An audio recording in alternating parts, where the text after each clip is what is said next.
दोस्तों, आज हम गौतम बुद्ध की एक ऐसी शिक्षाप्रद कहानी सुनेंगे जिससे हमें पता चलेगा कि ज़िंदगी की कीमत क्या है। आज की गौतम बुद्ध की कहानी के माध्यम से हम आपको बताएंगे कि बुद्ध के नज़रिए से हमारे जीवन का मूल्य क्या है। हम में से बहुत से लोग अपनी ज़िंदगी की कीमत नहीं समझते, ऐसी चीज़ों में अपनी ज़िंदगी बर्बाद कर देते हैं जिससे हमें ही नुकसान होता है। कुछ लोग शराब के पीछे, कुछ लड़कियों के पीछे, कुछ पैसों के पीछे अपना पूरा जीवन बर्बाद कर देते हैं। आज की बुद्ध कथा के माध्यम से आपको पता चलेगा कि हमारा जीवन कितना अनमोल है। हमें अपना यह अनमोल जीवन कैसे जीना चाहिए।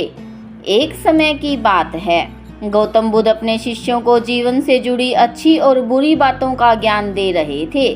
सभी शिष्य बड़े ध्यान से उनकी बात सुन रहे थे। उन सभी में से एक शिष्य ऐसा भी था जिसे प्रश्न पूछने की आदत थी। वह उठकर गौतम बुद्ध के पास गया, उनसे बोला, आप हमें जीवन के बारे में जो कुछ भी सिखा रहे हैं उसका क्या फ़ायदा, क्योंकि हम में से कई बच्चे तो यह भी नहीं जानते कि हमारे जीवन का मूल्य क्या है और यह जीवन कितना कीमती है हमारे लिए। पहले कृपया हमें यह बताएं कि इस जीवन का मूल्य क्या है। बुद्ध ने अपने शिष्यों की बात सुनकर अपने कमरे में जाकर पत्थर का एक चमकता हुआ टुकड़ा लाए।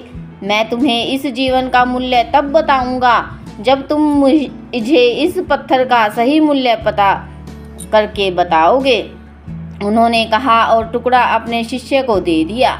आप भी इस पत्थर के टुकड़े को किसी को बेचे नहीं। शिष्य गौतम बुद्ध की बात मानकर बाजार की ओर चले गए।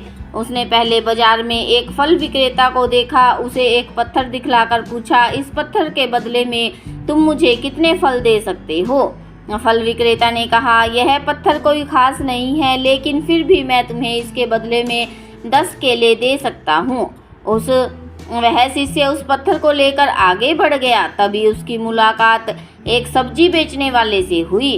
शिष्य ने सब्जी विक्रेता से पत्थर की कीमत पूछी। इस पत्थर की कीमत के बदले में तुम्हें अधिक से अधिक सब्जियों से भरा एक थैला दे सकता हूँ। सब्जी विक्रेता ने पत्थर को ध्यान से देखा। उस पत्थर को लेकर शिष्य एक सोने के व्यापारी के पास गया। पत्थर के उस टुकड़े की चमक देखते हुए सुनार ने उसकी कीमत 100 सोने के सिक्के लगा दी। जब शिष्य ने टुकड़ा बेचने से इनकार कर दिया तो सुनार बदले में 200 सोने के सिक्के देने पर सहमत हो गया, लेकिन शिष्य ने वह पत्थर नहीं बेचा। इसके बाद शिष्य एक हीरे के व्यापारी के पास गया। पत्थर का टुकड़ा उसके सामने रख दिया। जैसे ही हीरे के व्यापारी ने उस पत्थर को देखा, उसने एक साफ कपड़ा बिछाया, उस पर पत्थर रखा, फिर उसकी परिक्रमा की और हाथ जोड़कर पत्थर को कपड़े में लपेटते हुए कहा, तुम जिसे साधारण समझ रहे हो उसकी कीमत पूछ रहे हो। पत्थर, दरअसल यह एक बहुमूल्य माणिक है। ऐसा माणिक हर किसी को नहीं मिलता। अगर मैं अपना सब कुछ बेच भी दूं तो भी मैं उसकी कीमत नहीं चुका सकता। उस व्यापारी की बातें सुनकर शिष्य आश्चर्यचकित रह गया। वह भागता हुआ सीधा बुद्ध के पास आया और बाजार में जो कुछ भी हुआ उसने महात्मा बुद्ध को बताया। उसकी आश्चर्यचकित बातें सुनकर गौतम बुद्ध बोले, तुम्हारे प्रश्न का उत्तर इस माणिक के मूल्य में ही छिपा है। हमारा जीवन भी एक माणिक है। माणिक की तरह यह भी अनमोल है, लेकिन हम इस बात को हमेशा नज़रअंदाज कर देते हैं और अपने जीवन की कीमत नहीं समझते। हम दूसरों को देखकर उनके जैसा जीने की कोशिश करके अपने जीवन का मूल्य कम कर देते हैं।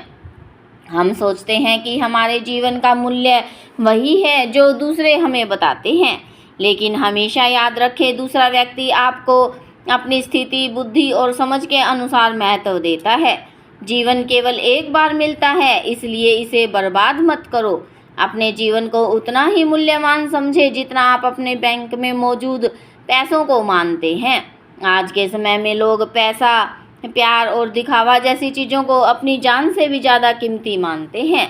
लोग प्यार की वजह से आत्महत्या कर लेते हैं। पैसे के नाम पर वो ऐसे काम करने लगते हैं जिनसे उनकी ज़िंदगी बर्बाद हो जाती है। नाम कमाने के नाम पर वो गलत काम करने लगते हैं। हमेशा याद रखें कि दिखावा करना ज़रूरी नहीं है। प्यार दोबारा पाया जा सकता है, पैसा दोबारा कमाया जा सकता है, लेकिन ज़िंदगी दोबारा नहीं पाई जा सकती। इसलिए अपना अनमोल जीवन अच्छे से जिए, हर सेकंड का आनंद ले। कभी यह मत सोचो कि तुम इस दुनिया में किसी काम के नहीं हो। यह कभी मत सोचो कि तुम्हारा जीवन निरर्थक है। तुम्हारे होने या ना होने से कोई फर्क नहीं पड़ता। जब भी आपके मन में ऐसे नकारात्मक विचार आए तो बस खुद को याद दिलाएं, जीवन एक रत्न है और यह अमूल्य है। प्रिय दोस्तों, अगर आपको मेरे द्वारा सुनाई यह महात्मा बुद्ध की कहानी अच्छी लगी तो कमेंट बॉक्स में अवश्य बताएं कि इससे आपको क्या शिक्षा मिली।